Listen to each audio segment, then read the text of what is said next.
So listen, पिछले episode में हमने बेसिकली देखा कि एसी सर्किट्स जो हैं वो बहुत ही काम की चीज हैं।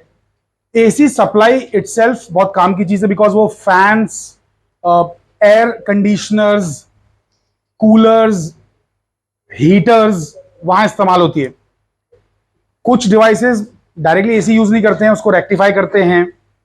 जैसे हमारे टीवी जो है उसमें एसी जाता है, लेकिन वो उसको ट्रांसफॉर्म करके फिर बाद में रेक्टिफाई कर लेता है अपने हिसाब से और डीसी बना लेता है, फिर यूज करता है। तो टीवी हो गया, कंप्यूटर्स हो गया, ट्रांजिस्टर्स हो गया, रेडियो हो गया, तो ये चीजों को डीसी चाहिए। बट आपका फैन, हीटर, कूलर, फ्रिज, ये सब एसी पे काम कर लेते हैं। Are you guys understanding it? तो एसी सर्किट्स बहुत ही इंपॉर्टेंट हैं। तो आइए जानने की कोशिश करते हैं कि एसी जब अप्लाई किया जाता है किसी भी सर्किट पे, एसी जब अप्लाई किया जाता है किसी भी सर्किट पे, उस सर्किट में कंपोनेंट रेजिस्टेंस हो सकते हैं, इंडक्टेंस हो सकते हैं, कैपेसिटेंस हो सकते हैं। तो उसका क्या असर होता है, एसी अप्लाई करने का क्या असर होता है, सर्किट कैसे बिहेव करता है, उसे हम जानने की कोशिश करेंगे। ये वाला लेक्चर जो अभी हो रहा है, सेकेंड लेक्चर एसी सर्किट्स का, ये बहुत ही इंपॉर्टेंट है, सबसे बेहद जरूरी है। पिछला लेक्चर आपने सुना, देखा, हमने उसमें एवरेज जो करंट है और आरएमएस करंट है उसे इंट्रोड्यूस किया।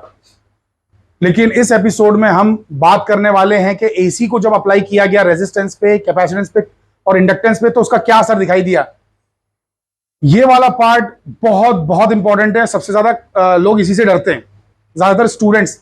बट आप यहां आज वो चीज देखेंगे कि आपको ऐसा लगेगा कि बिल्कुल ये हलवा चीज है, इतना ईजी है ये, मैं इससे क्यों डरता था।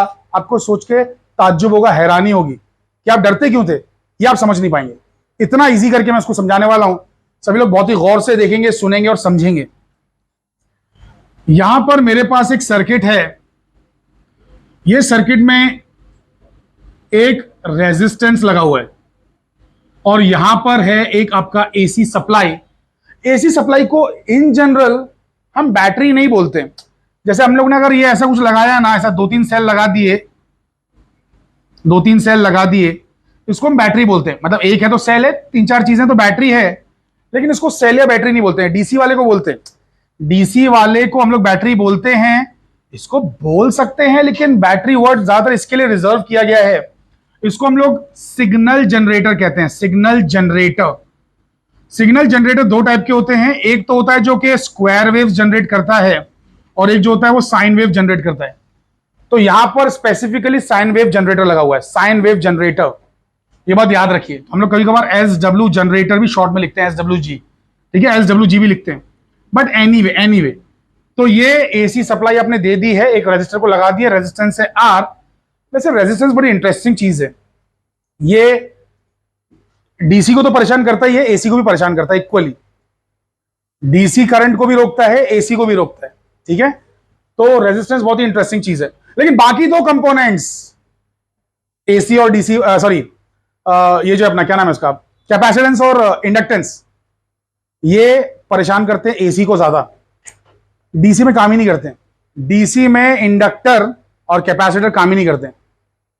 डीसी में काम ही नहीं है। अगर काम है भी तो सिर्फ स्टार्टिंग के फ्रैक्शन ऑफ सेकंड के लिए, that's it, fraction of second के लिए, जो कि किसी काम का नहीं है। इंडक्टर और कैपेसिटर एसी में ही काम करते हैं, एसी में ही वो कुछ काम के हैं, एसी में ही वो कुछ रेजिस्टेंस, रिएक्टेंस ऑफर कर सकते हैं। रिएक्टेंस, ये रिएक्टेंस क्या है अभी हम आगे देखेंगे। सो आई होप कि सभी लोग पूरी एकाग्रता से, सत्यनिष्ठा से मेरी ओर अपना ध्यान केंद्रित कर रहे हैं। तो छात्रगणों कृपया इधर देखें। So listen, AC applied to first case resistor. तो हमने एसी अप्लाई किया है रेजिस्टर को, एसी अप्लाई किया रेजिस्टर को। Now listen very very carefully. Current का डायरेक्शन दिखा तो सकते हैं, बट जनरली दिखाते नहीं है, बिकॉज ये ऑल्टरनेटिंग है। तो करंट कभी ऐसे भी जाता है, कभी ऐसे भी जाता है, ऐसे भी जाता है, ऐसे भी जाता है, इसलिए नहीं दिखाते हैं अक्सर। बट कुछ ऐसे सर्किट्स हो सकते हैं जहां पे एनालिसिस के लिए दिखाना पड़ेगा, बट इन जनरल तो नहीं दिखाते हैं एसी सर्किट में करंट का direction. Now listen very very carefully. हमने जो सप्लाई दी है वो साइनोसॉइडल सप्लाई है, उसका जो ईएमएफ होगा वो होगा ई नॉट साइन ओमेगा टी। हाँ क्या ना, तो ये तो डायग्राम का हिस्सा है। आइए इसी से शुरुआत भी करें। फर्स्ट इक्वेशन लिखें, we know that the AC produced by this signal generator is of sinusoidal nature and it is given by the equation E equals to E naught sin omega t. That's equation number 1. अरे ये यहाँ पे सिर्फ भाषण हो जाएगा थोड़ा सा लिखने का, एग्जाम में लिखने लायक, कि वी नो दैट कि जो एसी सप्लाई ये देता है, ईएमएफ जो जनरेट करता है वो साइनोसॉइडल नेचर का है और उसको हम लिख सकते हैं E equals to E naught sine omega t करके, ऐसा हम उसको लिख सकते हैं। तो ये हमारी पहली इक्वेशन हो गई बेटा, हुई कि नहीं हुई? गुड। अब इसके आगे वोल्टेज है, मैं इसे करंट बनाना चाहता हूं, तो करंट कैसे बनाएंगे? Dividing throughout by R. ये जो आर की वैल्यू है सर्किट में उससे डिवाइड करेंगे। So therefore E by R is equals to E naught sine omega t by R. Is it correct? Good, दोनों साइड पे डिवाइड कर दिया। But from Ohm's law E equals to I R, या फिर E by are, V को I R नहीं बोलेंगे अपन, इस चैप्टर में क्या बोलते हैं, इस जो इलेक्ट्रोमैग्नेटिक इंडक्शन चैप्टर है और एसी सर्किट चैप्टर है उसमें अपन V के बदले E यूज करते हैं वर्ड, है ना। So basically E upon R is I, हाँ क्या ना। So therefore I equals to E not by R sine omega t. Now listen very carefully, इसको भी मैं चेंज करूंगा, डोंट वरी, बट इसके लिए मैं थोड़ी सी बहस करूंगा। सो लिसन, ये जो साइन ओमेगा टी है अगर ये 1 हो जाए, if sign omega T becomes 1, अरे कभी ना कभी होगा ना भाई, साइन ओमेगा टी बदलता रहता है ना, तो ये वक्त के साथ साथ बदलेगा तो कभी ना कभी तो मैक्सिमम वैल्यू पे पहुंचेगा और साइन की मैक्सिमम वैल्यू 1 होती है। तो जब साइन ओमेगा टी 1 हो जाएगा तो मेरा आई भी तो आई मैक्स हो जाएगा, जिसे मैं आई नॉट कहता हूं। लिसन, ई नॉट ये तो फिक्स वैल्यू है, आर भी फिक्स वैल्यू, दोनों कॉन्स्टेंट्स हैं। तो ये मैक्सिमम कब होगा? जब ये मैक्सिमम होगा, और ये मैक्सिमम कब होगा? जब ये 1 होगा। तो साइन ओमेगा टी जब 1 हुआ तब ये मैक्सिमम हो गया। आई होप कि ये बातें सारे विद्यार्थियों को पूरी तरीके से समझ में आई हैं। तो आई को मैं आई मैक्स या आई नॉट कह सकता हूं, मैं आई नॉट कह रहा हूं। So let substitute, so therefore I not is equals to E not by R. कैसे? अरे साइन ओमेगा टी में 1 डाल दिया, अरे साइन ओमेगा टी में 1 डाला है, 1 दिख रहा नहीं, यहाँ पे 1 दिखाई नहीं देता है, तो साइन ओमेगा टी में 1 डाल दिया, आई में आई नॉट डाल दिया, साइन ओमेगा टी जब 1 हुआ तो आई नॉट हो गया, ई नॉट बाई आर बचा। यानी कि अब हमें ई नॉट बाई आर की वैल्यू आई नॉट आ चुकी है बहस करके। Are you guys getting the point? तो इसे लेके अब यहां पे सब्स्टिट्यूट कर देंगे। तो इसे लेके जब यहां सब्स्टिट्यूट करेंगे तो हमें मिलेगा I equals to I not sine omega t. अरे भाई समझ रहे हो कि नहीं समझ रहे हो भाई? तुम लोगों को बातें समझ में आ रही है मेरी? गुड। सो बेसिकली लिसन, इसे हम कहेंगे इक्वेशन 2। Comparing equation 2 with 1। जब हमने 1 और 2 कंपेयर किया, इसको देखा, तो दोनों में भी ओमेगा टी है, प्लस कुछ नहीं लिखा हुआ है, प्लस कुछ नहीं लिखा है, तो there is no phase difference. Plus अगर 90 लिखा होता तो 90 आगे पीछे होते। फेज डिफरेंस का मतलब समझते हो ना बेटा, कि यानी कि अगर वोल्टेज ऐसा करके चल रहा है तो हो सकता है कि करंट ऐसे करके चल रहा हो, तो that is phase difference. But यहाँ पे फेज डिफरेंस ऐसा कुछ भी नहीं है, फेज डिफरेंस है ही नहीं। ओमेगा टी वो भी ओमेगा टी, ये भी है, साइन ये भी है, साइन ये भी है, दोनों ही साइन है, दोनों ओमेगा टी है, तो फेज डिफरेंस कुछ भी नहीं है। तो हम ये कहते हैं I and E are in phase. अब सुनिए जरा ध्यान से, लिसन वेरी वेरी केयरफुली। हम बनाएंगे इसका फेजर डायग्राम। फेजर डायग्राम, आप बोलेंगे सर ये फेजर क्या होता है? वैसे फेजर आप लोगों ने ऑसिलेशन चैप्टर में पढ़ा होगा, अगर नहीं पढ़ा कोई बात नहीं, तो यहां पे ध्यान दीजिए। फेजर डायग्राम ये कॉम्प्लेक्स सर्किट्स को एनालाइज करने के लिए बहुत ही महत्वपूर्ण टूल है। कॉम्प्लेक्स सर्किट्स को एनालाइज करने के लिए बहुत ही इंपॉर्टेंट टूल है फेजर। फेजर एक तरीके का रोटेटिंग वेक्टर है, रोटेट होने वाला वेक्टर, जो वेक्टर घूम सकता है एंगल के हिसाब से, उसे कहते हैं phasor. That's a phasor. Are you understanding it? समझ में आ रही है? अरे मैं पॉप एंड लॉक नहीं कर रहा हूं, आई एम नॉट डांसिंग, ठीक है? It's a phasor. So listen very very carefully. Phasor diagram तो मैं पहले इजी वाला बनाता हूं, फिर थोड़ा टफ वाला बनाता हूं। इसका दोनों में से कोई भी बना सकते हो, लेकिन मैं अलग अलग टेक्स्ट बुक्स के हिसाब से अलग अलग बना रहा हूं, अलग अलग टेक्स्ट बुक के हिसाब से, बिकॉज 3-4 टेक्स्ट बुक में थोड़ा सा डिफरेंस है। तो एक दो टेक्स्ट बुक में एक तरीके का, दो टेक्स्ट बुक में एक और तरीके का, दूसरे तरीके का है, तो मैं दोनों डायग्राम बना रहा हूं। ध्यान दीजिए, ये इतना बचकाना डायग्राम है कि आप हंसेंगे कि क्यों बनाया गया ये। करंट को मैंने बना दिया इधर, रेजिस्टेंस सॉरी ईएमएफ करंट के साथ में है कि करंट के आगे के करंट के पीछे? साथ में ही है, तो इसी लाइन पे भी आ जाएगा वो, मतलब इसी लाइन पे वो भी आ जाएगा। तो ये हो गया ई, आई और ई साथ में आ गया, phasor diagram complete. This is diagram, ये फेजर डायग्राम है, दैट्स इट, बस इतना ही डायग्राम है। खाली ई की जगह हम लिख देंगे आर, बिकॉज ये जो वोल्टेज सप्लाई कर रहा है उसे कंज्यूम कर रहा है आर। ये जो वोल्टेज ड्रॉप है यहीं पे हो रहा है ना, तो यहां पे जो वोल्टेज खा रहा है it is E R. Are you understanding it? तो यहां पर जो इसके ऊपर जो वोल्टेज है और वो करंट जो है दोनों फेज में, सेम फेज में। तो ये फेजर डायग्राम है। एक तो ये तरीका है। दूसरा तरीका है पहले वाई एक्सिस और एक्स एक्सिस बनाने का। ये वाई एक्सिस है, ये एक्स एक्सिस है, ठीक है। अभी जो हमारा ये है, देखो ना, ये साइन ओमेगा टी लिखा है ना, जीरो तो नहीं है ना, जीरो तो नहीं है, कुछ तो है ना। तो बेसिकली हम लोग क्या करते हैं मालूम है, थोड़ा सा यहां पे ऐसा एरो बनाते हैं और बोलते हैं यही ई नॉट की वैल्यू है, ई नॉट की। और listen very carefully, E not और ये ओमेगा टी कुछ एंगल ऊपर है, यहां से कुछ एंगल ओमेगा टी ऊपर है, ऐसा बना देते हैं। और यहां पे इसका जो प्रोजेक्शन है ये वाई प्रोजेक्शन, इसे कहते हैं E not sine omega t. ये प्रोजेक्शन का नाम E not sine omega T है। Are you understanding it? Y projection, E not sine omega t. ये जो ई है, लिसन वेरी वेरी केयरफुली, इसे समझने की कोशिश कीजिए। अरे बाबा, ये इंस्टेंटेनियस वैल्यू है, अकल के मतलब सुनो, इंस्टेंटेनियस वैल्यू, ये फिक्स वैल्यू है। एक बात बताओ, वेक्टर रोटेट होगा, वेक्टर का साइज चेंज होगा क्या? वेक्टर रोटेट होगा तो वेक्टर का साइज चेंज होगा? नहीं। Mister Bhavesh, very right mister Siddharth. तो बेसिकली आप लोग बिल्कुल सही कह रहे हैं, जरा भी चेंज नहीं होगा। वेक्टर का साइज रोटेशन से चेंज नहीं होगा, डायरेक्शन चेंज हो रहा है, ठीक है, लेकिन साइज चेंज नहीं होगा। तो ई नॉट तो फिक्स रहेगा, लेकिन ई नॉट का प्रोजेक्शन वक्त के हिसाब से बदल रहा है।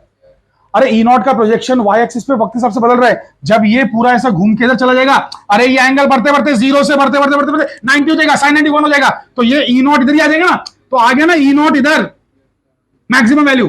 और जब ये ई नॉट इधर चला जाएगा, इधर sine zero, Y projection zero, Y projection कम हो क्योंकि जीरो हो जाएगा ना, वाई प्रोजेक्शन जीरो हो जाएगा। अरे जब ये इधर लेटेगा वाई प्रोजेक्शन जीरो हो जाएगा।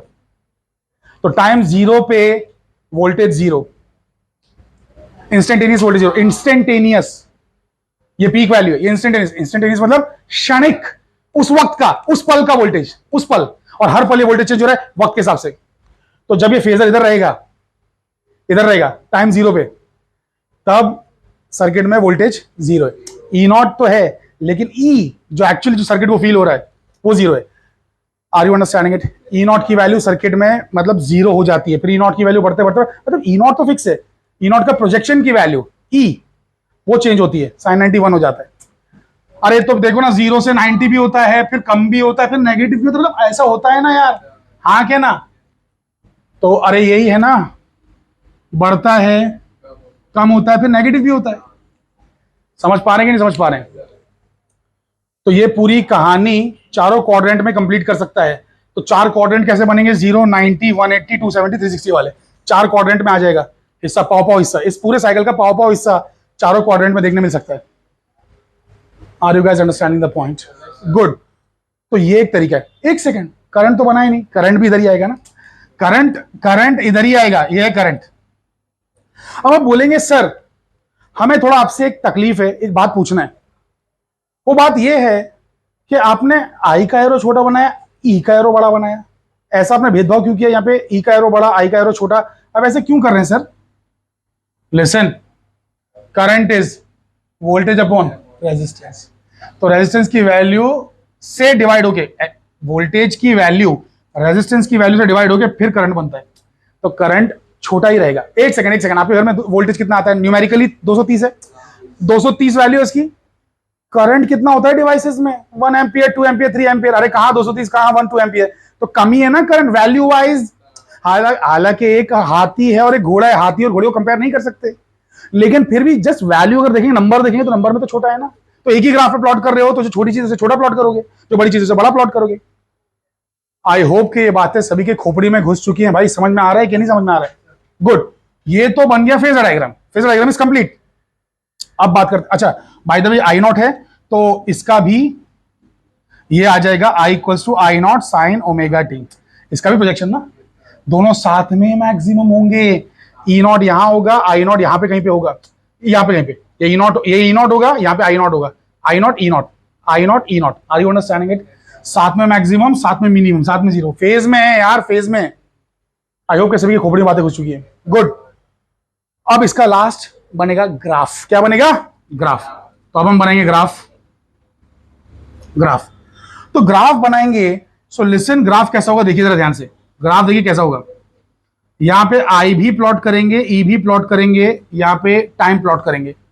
पिछले एपिसोड में हमने थीटा प्लॉट किया था जिंदगी को आसान बनाने के लिए, बट जिंदगी तो मुश्किलों से भरी पड़ी है, कठिनाइयां जिंदगी में आती रहती हैं, तो उनसे क्या भागना, उनसे क्या डरना। कठिन समय पर शुतुरमुर्ग की तरह अपना मुंह जमीन में धंसा लेने से कुछ फायदा नहीं है। शुतुरमुर्ग अपना मुंह अंदर कर लेता है, उसकी आंखें जमीन में छुप जाती हैं और वो ये सोचता है कि दुनिया उसे देख नहीं रही है, लेकिन खतरा अभी टला नहीं, खतरा उसके नजदीक आ रहा है, धीरे धीरे उसके और एक एक कदम आगे बढ़ रहा है खतरा। वैसे शुतुरमुर्ग जो डालता है अपना मुंह जमीन के अंदर, शुतुरमुर्ग जो अपना मुंह जमीन के अंदर डालता है, वो एवोल्यूशन की वजह से, वो एक एवोल्यूशनरी ट्रेट है। वो रियलिटी क्या है, सुनो सुनो, वो रियलिटी क्या है, ये तो अपन क्या पुराने जमाने के लोगों ने शुतुरमुर्ग को ऐसा करते हुए देखा। शुतुरमुर्ग मराठी में शाहमुर्ग, शाहमुर्ग, ऑस्ट्रिच अंग्रेजी में ऑस्ट्रिच। तो ये पुराने जमाने के लोगों ने देखा शुतुरमुर्ग ऐसा करता है, तो उन्होंने कहावत बना डाली। लेकिन कहावत बनाई ठीक है, पर उसके पीछे का साइंस क्या है? साइंस ये है कि शुतुरमुर्ग जो आंख है ना, आंख से इंसान है कि पेड़ पौधा है क्या है सब मालूम पड़ जाता है। तो आंख वो छुपाता है अपनी आंख। और आपको मालूम है शुतुरमुर्ग का जो गर्दन है बिल्कुल छिला हुआ रहता है, एक बिल्कुल ऐसा लगता है कि जैसे कोई पेड़ का जो नहीं होती है कि सूखी हुई डाली टाइप की, और उसके पैर भी छिले हुए होते हैं, उसके पैर भी पर नहीं होते, देखे है ना शुतुरमुर्ग के पैर पे। तो अपने वो दो पैर ऐसे करके इसने रख लिए और अपना जो मुंडी है उसको भी धसा लिया, तो ऐसा लगता है कोई पेड़ खड़ा है सामने, ऐसा फेदर थोड़ा बीच बीच में हो गया, ऐसा वो लगता है कैनोपी है, पेड़ की canopy. Are you understanding it? और दो ऐसे उसके तीन टांगे हैं, मतलब पेड़ की टांगे हैं, पेड़ के स्टेम्स हैं, ऐसा लगता है वो। आंखें अगर उसकी चलती रही दिखी तो जो प्रीडेटर है वो तो समझ जाएगा ना कि ये कोई जानवर है, तो उसको बेवकूफ बनाने के लिए वो ये करता है कि जमीन में खड्डा करता है फटक से और मुंह डाल देता है अंदर, तो उसकी गर्दन उसके पैर सब सेम लगते हैं, ऐसा लगता है कोई पेड़ खड़ा है सूखा हुआ। Are you understanding the point? Fine, चलिए एनीवे, कभी कभार जिंदगी में बायोलॉजी पढ़ाने का भी मन करता है, देखेंगे अभी फ्यूचर में। चलिए इधर आ जाइए। वैसे I teach biology very excellently, very excellently. So biology का मैंने कुछ सेशंस लिए कभी कुछ लोगों को, and they are very very impressed with that, but anyway we will see that later on. यहां पे आ जाइए, सभी लोग का ध्यान है बेटा? या सब लोग का ध्यान है? हाँ, so listen very very carefully. अब ग्राफ कैसे बनेगा? देखिए ग्राफ, देखिए साइन का ग्राफ है यार, दोनों का साइन का ग्राफ है, और ये बड़ा होता है, ईएमएफ बड़ा होता है और करंट छोटा होता है। तो यहां पे हम ऐसा बनाएंगे, बड़ा सा बनाएंगे वोल्टेज, बड़ा वाला, जिसका ये पीक वैल्यू ई नॉट होगा, आगे ना, और करंट बनाएंगे छोटू सा, लेकिन छोटू होगा साथ में, होगा साथ में जीरो, साथ में मैक्सिमम, साथ में जीरो, साथ में मिनिमम। समझो इस बात को, रहेंगे साथ में लेकिन वैल्यू कम रहेगी थोड़ी सी। सो ये ई नॉट, ये आई नॉट है। आई होप कि आपको बात समझ में आई है। Now listen, come back to this, come back to this. इसको अगर मैंने यहां लिया तो R equals to E not by I naught, according to Ohm's law इस सर्किट का भी जो रेजिस्टेंस है वो आर ही है, हाँ क्या ना? तो जैसे जैसे डीसी सर्किट में होता था रेजिस्टेंस, वैसे एसी सर्किट में भी ये आर ही रेजिस्टेंस है। तो ये सेम ऑफर करता है रेजिस्टेंस। डीसी में तो था ही ई अपॉन, मतलब ई अपॉन आर, वहां पे ई नहीं बोलते थे, वी बोलते थे, V upon R, sorry V upon I is resistance, V upon I is resistance बोलते थे कि नहीं बोलते थे? वैसे यहां पर E not by I naught R हो गया, यहां पे भी आ गया। तो ये रेजिस्टेंस सेम बिहेवियर दिखा रहा है एसी सर्किट में भी, जैसा डीसी में दिखा रहा था। यहां पे भी ये हीटिंग इफेक्ट पैदा करेगा। Are you understanding it? Heating effect यहां पे भी ये प्रोड्यूस करेगा। आई होप कि ये बात सभी की समझ में आ चुकी है। Please copy this down. अब एसी अप्लाइड टू हम लोग देख रहे हैं सेकंड वाला, जो कि है कैपेसिटर। सो कैपेसिटर को जब एसी अप्लाई करेंगे तो क्या होगा? तो यहां पर मेरे पास है बेसिकली एक ऐसा कैपेसिटर जिसको मैंने अप्लाई किया है एसी वोल्टेज। तो वोल्टेज जो होता है वो हमारा E equal to E not sine omega t होता है। इस बात से सारे विद्यार्थी भली भांति परिचित हैं, ठीक है, ऐसी मेरी आशा है। सो लिसन, और ये जो है कैपेसिटर C है, ठीक है। Now listen very very carefully. Capacitor धीरे धीरे चार्ज होता है, धीरे धीरे चार्ज होता है। उसके जो बेसिकली इक्वेशन है, नॉर्मल इक्वेशन में पता है from electrostatics, it is Q is equal to C into E, हाँ क्या ना? Q इक्वल टू CV, याद कर रहा है? Q इक्वल टू CV याद आ रहा है? तो Q equal to C into E लिखा है मैंने, ठीक है। तो वो धीरे धीरे चार्ज होता है, फाइनली इसका वोल्टेज हो जाता है बढ़ के पूरा इसके जितना, जितना ये बैटरी का वोल्टेज है, मतलब बैटरी या जो भी सिग्नल जनरेटर है उतना इसका भी वोल्टेज हो जाता है। तो ये जो वोल्टेज खाने वाला है इन दी एंड उसे ईसी कहूंगा मैं, है ना। इसका जो पोटेंशियल होने वाला मैक्सिमम पोटेंशियल, वैसे इसका पोटेंशियल फिक्स नहीं रहने वाला है, चार्जिंग डिस्चार्जिंग चलती रहेगी, क्यों, क्योंकि एसी सर्किट है ये। तो ये बढ़ता कम होता रहेगा, वो भी बढ़ता कम होता रहेगा, चार्जिंग डिस्चार्जिंग होगी। बट एनीवे जो वैल्यू होती है इसकी, जो ये जब भी इंस्टेंटेनियसली जो भी वोल्टेज खाता है कैपेसिटर, जो भी वोल्टेज इंस्टेंटेनियसली खाता है उसका नाम ईसी है, ठीक है। But anyway so listen very carefully, खाता इन द सेंस बेसिकली उसके अक्रॉस स्टोर होता है ना, मतलब उसके ऊपर आ जाता है वोल्टेज और चार्जेस स्टोर हो जाते हैं। चार्जेस स्टोर होने की वजह से उस पर वोल्टेज आ जाता है, ठीक है। एनीवे ये सर्किट का पार्ट है। ये ऐसी इक्वेशन वापस से लिखेंगे, वी नो दैट, वही पुरानी कहानी, क्या, the AC voltage generated by the signal generator या sine wave generator is of the form E equals to E naught sine omega t. ये हो गया हमारा इक्वेशन 1। आगे ना, वी नो फ्रॉम इलेक्ट्रोस्टैटिक्स, या फिर सिंपली वी नो दैट, क्या बताया, इलेक्ट्रोस्टैटिक्स चैप्टर में पढ़ा था हमने, Q equals to CE, Q equals to CE, ठीक है। तो therefore Q equals to CE naught sine omega t. Is that right? Is everybody listening properly बेटा? So CE naught sine omega t. अब मैं क्या करूंगा, लिसन, वोल्टेज था ना, करंट बनाना है। जैसे पहले वोल्टेज था, करंट बनाया था डिवाइड बाय आर करके, ओम्स लॉ यूज करके, यहाँ पे लॉ ऑफ इलेक्ट्रोस्टैटिक्स यूज कर रहा हूं, ऐसा समझ लो। तो बेसिकली अब मैं क्या करूंगा, डिफरेंशिएशन करूंगा। सो डिफरेंशिएटिंग, अरे मतलब taking derivative, so differentiating above equation with respect to time, time के हिसाब से इस इक्वेशन का लेंगे derivative.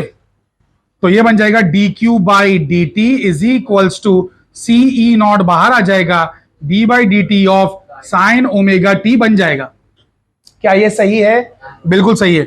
But we know that dq by d t ये तो होता है I, हाँ के ना, करंट होता है। अरे rate of flow of charge, rate of flow of charge is called as current. So therefore I equals to CE naught d by dt of sin omega t. अब जो sin omega t है basically उसका derivative जो हम लेंगे तो क्या आएगा, cos omega t आएगा, सिर्फ सिर्फ cos omega t, omega cos omega t। अरे भैया चेन रूल से आपको सॉल्व करना है, उसे चेन रूल से सॉल्व करना है, चेन रूल ऑफ डेरिवेटिव से।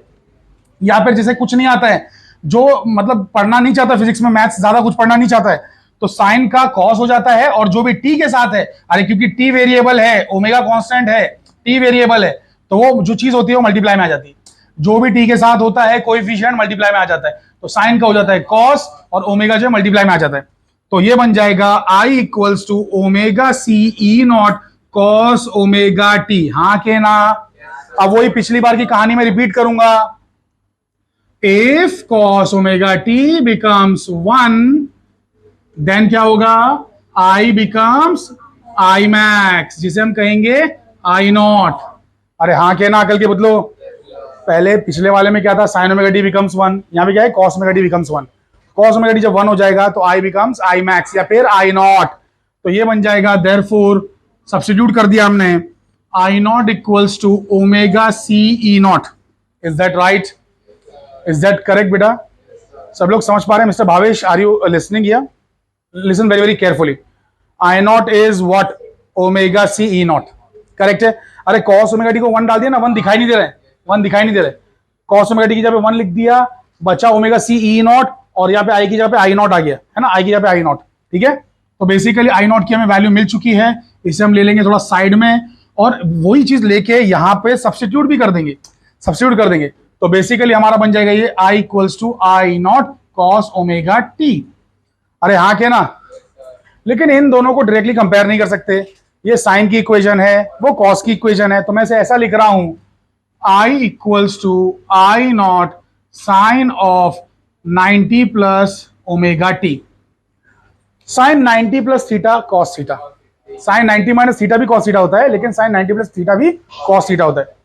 Now listen very very carefully, मैंने आपको पहले ही बताया कि दुनिया मैथ से नहीं चलती है, दुनिया फिजिक्स से चलती है। तो फिजिक्स, जो सर्किट का फिजिक्स है, वो ये कहता है कि करंट वोल्टेज से थोड़ा फेज में आगे रहता है। जब हमने इसको टेस्ट किया, देखा, चेक किया, इसकी स्टडी की, तो हमें पता चला कि करंट जो है वोल्टेज से इस सर्किट में आगे रहता है। तो इसीलिए हम लोग ने प्लस वाला पार्ट लिया है। हम लोग माइनस वाला भी ले सकते थे, लेकिन नहीं लिया है।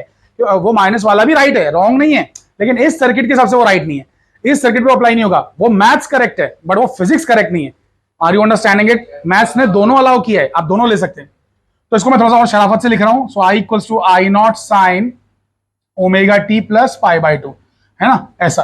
अब हम कंपेयर कर सकते हैं इसको इक्वेशन 1 के साथ. So comparing equation 2 with 1 we see that. क्या देख रहे हैं भाई, क्या क्या देखने को मिल रहा है कि आई लीड्स ई, आई ई से आगे है. अरे ये साइन ओमेगा टी है खाली, वो साइन ओमेगा टी प्लस 90 है. अकल के पुतलो, अगर मैंने दोनों में टाइम जीरो भी डाला, zero time zero time zero time, तो ये तो जीरो हो गया, लेकिन ये बन जाएगा साइन 90, यानी कि साइन 91, यानी कि मैक्सिमम. तो जब वोल्टेज जीरो है तब करंट मैक्सिमम है, तो करंट आगे चल रहा है, 90 से आगे चल रहा है. हाँ के ना.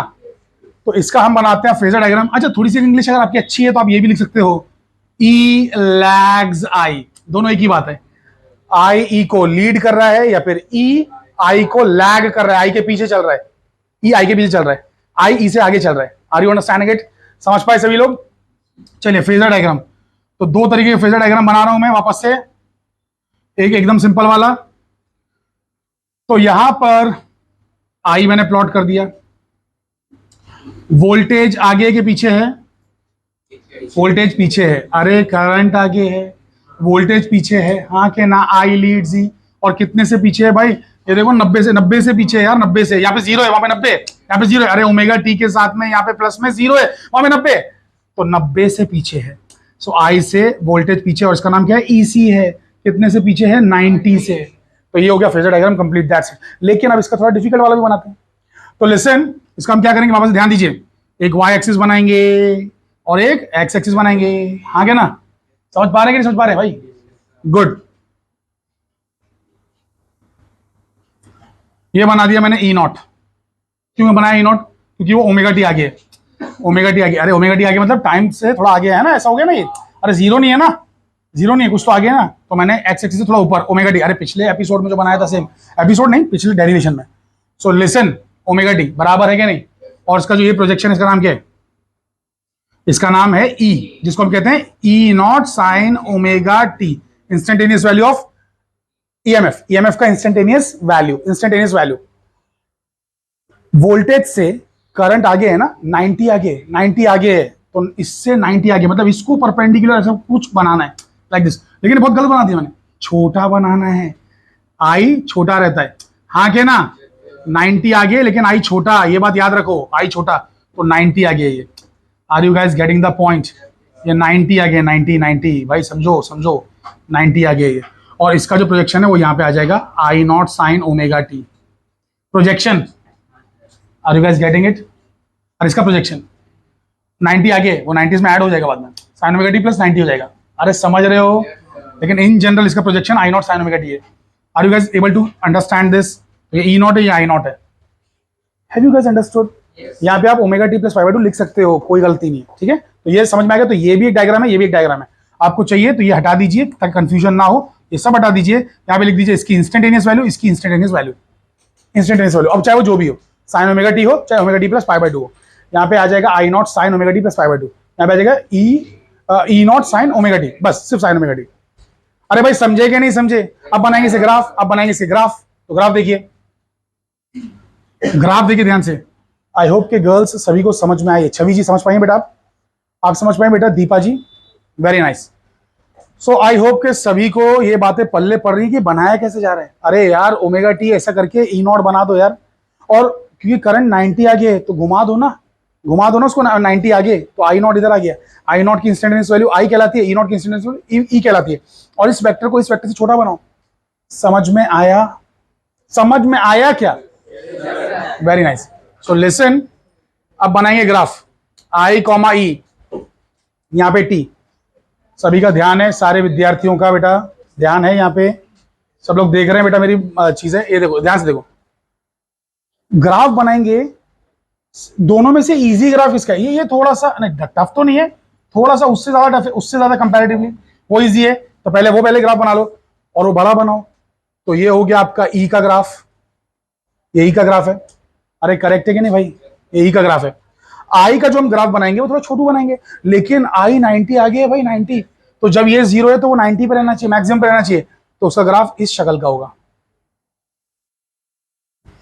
Are you guys able to understand? अरे भाई समझ पाए कि नहीं समझ पाए? तो ये आपका हो गया आई नॉट की वैल्यू, और ये वाली जो हो गई आपकी वो ई नॉट की वैल्यू। ये ई नॉट है, ये आई नॉट है। आई होप ये बातें सभी को समझ में आई है।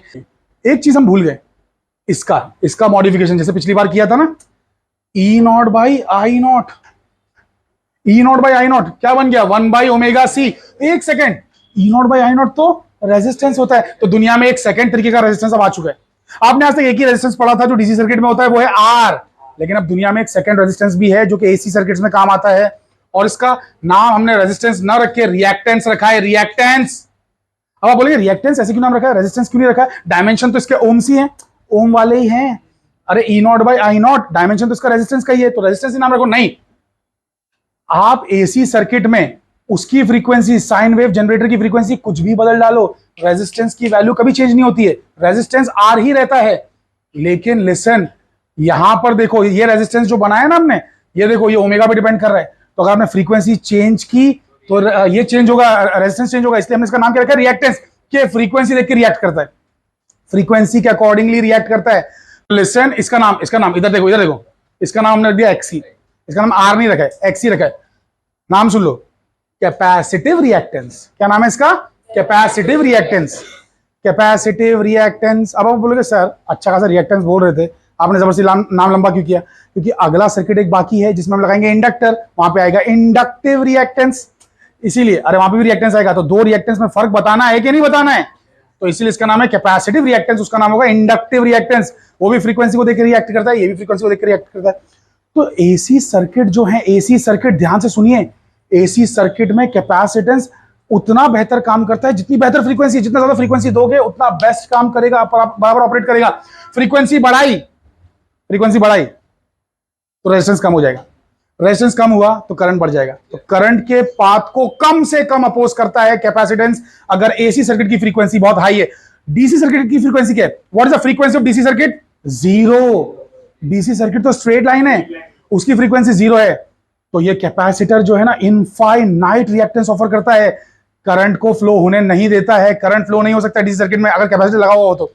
कैपेसिटर अगर डीसी सर्किट में लगा दिया, ये देखो, ये अगर 12 वोल्ट है, ये फटक से चार्ज जाके 12 वोल्ट हो जाएगा, ये बन गया उल्टा बैटरी और ये सीधा बैटरी। अब करंट फ्लो नहीं हो सकता है क्योंकि ये डायरेक्शन बदलेगा नहीं, एक डायरेक्शन में करंट छोड़ने की कोशिश करता रहेगा, और ये यहां पे इसकी पॉजिटिव प्लेट है तो ये भी इसी तरफ से करंट छोड़ने की कोशिश करता रहेगा, तो हमेशा वो 0 रहेगा। सर्किट में करंट ही नहीं बहता है। कैपेसिटर अगर डीसी में लगाया तो सर्किट में करंट ही नहीं बहता है। हम कहते हैं इनफाइनाइट रिएक्टेंस ऑफर कर रहा है वो, infinite reactance. Are you understanding it? Current को वो अलाउ ही नहीं करता है। आई होप कि ये बातें सबकी खोपड़ी में घुस चुकी हैं। लेकिन जब एसी रहेगा तो फटक से इधर आ गया, फिर डिस्चार्ज भी हो गया, चार्ज डिस्चार्ज, फिर उल्टे डायरेक्शन में चार्ज, फिर डिस्चार्ज, फिर सीधे डायरेक्शन में charge. Are you understanding it? फिर डिस्चार्ज, उल्टे डायरेक्शन में चार्ज। ऐसे अगर चलता ही रहेगा तो करंट बहता ही रहेगा, तो करंट, और जितना फास्ट होगा करंट को उतना स्मूथली अलाउ करेगा, ये रिएक्टेंस एकदम कम देगा। समझ में आया? तो इसलिए इसका नाम रिएक्टेंस है। ठीक है, तो बेसिकली आज के बाद से एक रेजिस्टेंस आर तो आपने पढ़ा ही था, दूसरा रेजिस्टेंस आपने पढ़ लिया एक्सी जो कि होता है 1/ω/c। समझ में आई? कॉपी कीजिए।